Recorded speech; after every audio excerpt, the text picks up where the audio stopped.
কে বললো? কোন শুয়ারের বাচ্চা এত সাহস? কন্ট্রাক্টর বললো। কন্ট্রাক্টর না বাল, ওর কাজের সম্বন্ধে কোনো জ্ঞান নাই। ওই তো কন্ট্রাক্টর। না না, আমি কিছু শুনিই নাই, বলো কি বলছিলে? কই আমি কিছু বলিই নাই। এই মারা, আমি আর ইট বাবো নাকি? না, তোকে আর ইট বানোর কোনো ইট বাচ্ছি দিয়ে বলছে কাকে বলে ইট বালি? কে এই লেবারটা?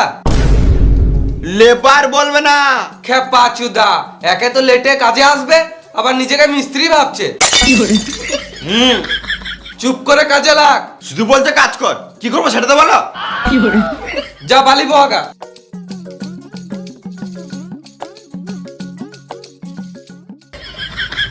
আমরা দুজন মিলে কথা বলছি তো, তোকে বলে তুই বালু বুঝবি না।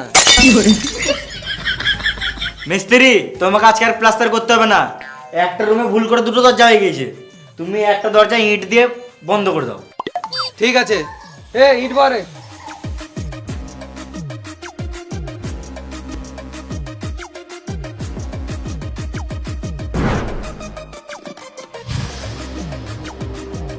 এই তো ইট বলতে কে বললো? মিস্ত্রি বললো। ই মানে তোর মিস্ত্রি তো আমি। তুমি না, মিস্ত্রি বললো। ওটাই তো বলছি রে মারা, তোর মিস্ত্রি তো আমি, তো ভ্যাঁচ তো আমি কখন বললাম? যার নাই কাজের ছিরি সে নিজেকে ভাবে মিস্ত্রি।